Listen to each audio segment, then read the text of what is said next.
어릴 적 나는 10원 때문에 마당에 드러누워 울었던 적이 있다. 그때는 어머니가 왜 돈을 주지 않는지 도무지 이해할 수 없었다. 하지만 나중에서야 알게 되었다. 그날 어머니를 울린 것은 내가 떼쓰는 소리가 아니라 주고 싶어도 줄 수 없었던 어머니의 마음이었다. 우리 어머니는 말보다 몸으로 대답하던 분이셨다. 말수가 많은 분이 아니었다. 대신 늘 무언가를 하고 계셨다. 밥때가 되면 부엌에 계셨고 채소를 씻거나 재료를 손질할 때는 우물가에 계셨다. 빨래를 하는 날이면 대문 밖 우물로 나가셨고 밭일이 있을 때는 밭에 쪼그리고 앉아 계셨다. 집 안에서 고모나 작은 어머니들과 이야기를 나눌 때조차 손에는 늘 걸레가 들려 있었다. 말이 길어질수록 방바닥은 조금씩 더 깨끗해졌다. 아침밥을 먹고 나면 아버지는 들로 나가셨고 형과 누나는 학교에 갔다. 학교에 들어가기 전까지 집에는 어머니와 나만 남아 있었다. 그 시절 나는 내가 살아가며 겪는 모든 문제는 어머니가 해결해 주는 것이 당연하다고 믿고 있었다. 기억이 가물거리지만 초등학교 1학년이나 2학년 무렵이었을 것이다.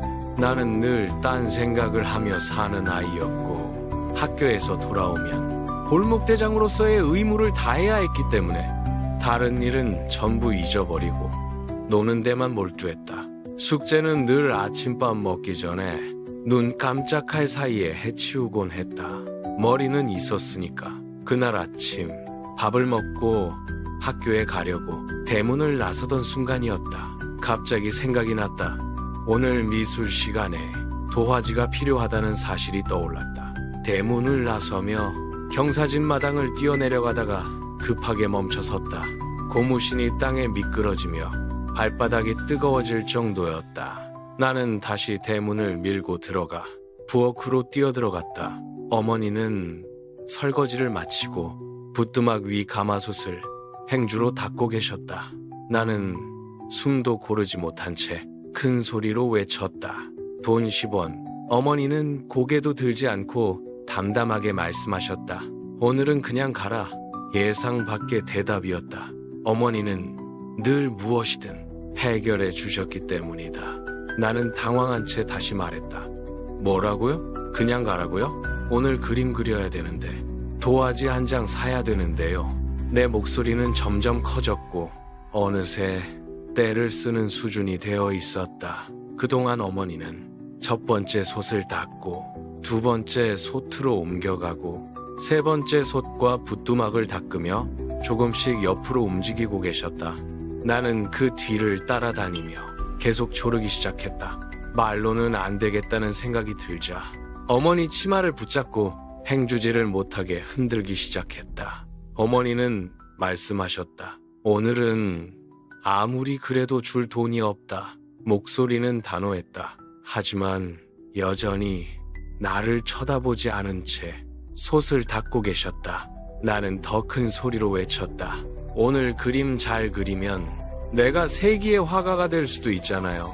레오나르도 다빈치보다 더 유명해질 수도 있잖아요. 그때 큰 누나가 부엌으로 들어왔다. 누나가 들어오자 나는 더 크게 소리를 질렀고 치마가 찢어질 것처럼 더 세게 잡아당겼다. 그 시절 시골에는 현금이 있는 집이 거의 없었다. 큰 돈이 필요하면 쌀이나 곡식을 팔아 마련했고 동네 구멍가게에는 외상 장부만 쌓여 있었다. 아마 그날 어머니 손에는 10원짜리 하나도 없었을 것이다. 10원이 있었다면 왜 안 주셨겠는가? 학교 갈 시간은 이미 지났고 나는 더 크게 울기 시작했다. 그러자 어머니의 인내도 마침내 한계에 이르렀다. 어머니는 말없이 내가 붙잡고 있던 치마를 쥔 채 나를 부지깽이 있는 쪽으로 끌고 갔다. 나는 질질 끌려갔다. 어머니가 부지깽이를 잡는 순간 나는 올림픽 금메달리스트보다 빠르게 마당으로 튀어나갔다. 지금 생각해도 그때 나는 거의 날아가다시피 도망쳤다. 어머니는 부엌문에 서서 한마디만 하셨다. 오늘은 그냥 가라. 나는 마당 아래쪽에 서서 발을 동동 구르며 울고 또 울었다. 그때 큰 누나가 어머니 옆에서 말했다. 얘가 오늘 왜 이래? 계속 그러면 맞는다. 왜 그렇게 어머니 속을 썩이니? 그 말을 듣는 순간 나는 내가 왜 울고 있는지도 잊어버렸다. 내 편이라고 믿었던 누나마저 저쪽에 서 있다는 사실이 너무 억울했기 때문이다. 나는 마당에 벌러덩 누워 발을 하늘로 치켜들고 고래고래 소리를 질렀다. 그때 잠깐 방심했다. 눈을 한번 깜빡이는 사이 누나가 달려와 내 한쪽 손목을 잡았고 뒤이어 어머니가 다른 손목을 붙들었다. 그 순간 나는 깨달았다. 항복이 가장 현명한 선택이라는 사실을. 잠깐. 나는 즉시 휴전을 선언했다. 그리고 앞으로는 상호 적대 행위를 중지하고 평화와 협력을 위해 노력하자는 협정안을 제시했다. 물론 말이 그렇다는 것이고 나는 곧바로 잘못했다고 빌고 학교로 향했다. 그날 미술 시간에 무슨 그림을 그렸는지는 지금도 기억나지 않는다. 하지만 어머니의 얼굴만은 기억난다. 나는 어머니를 떠올릴 때마다 성모 마리아를 생각하게 된다.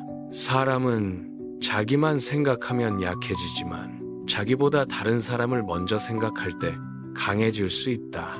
자녀를 위해서라면 무엇이든 할 수 있는 어머니들이 그래서 강한 것이다.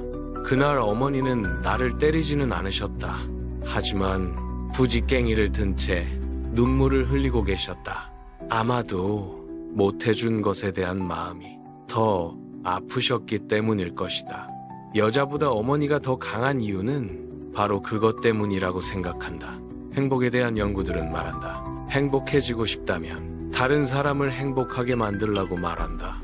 어머니들은 그것을 평생 실천하며 살아간다. 그래서 오래 버티고 오래 견디고 끝내 자기 자리를 지켜낸다. 그리고 나는 한참 뒤에야 알게 되었다. 그날 울고 있었던 사람은 사실 나만이 아니었다는 사실을.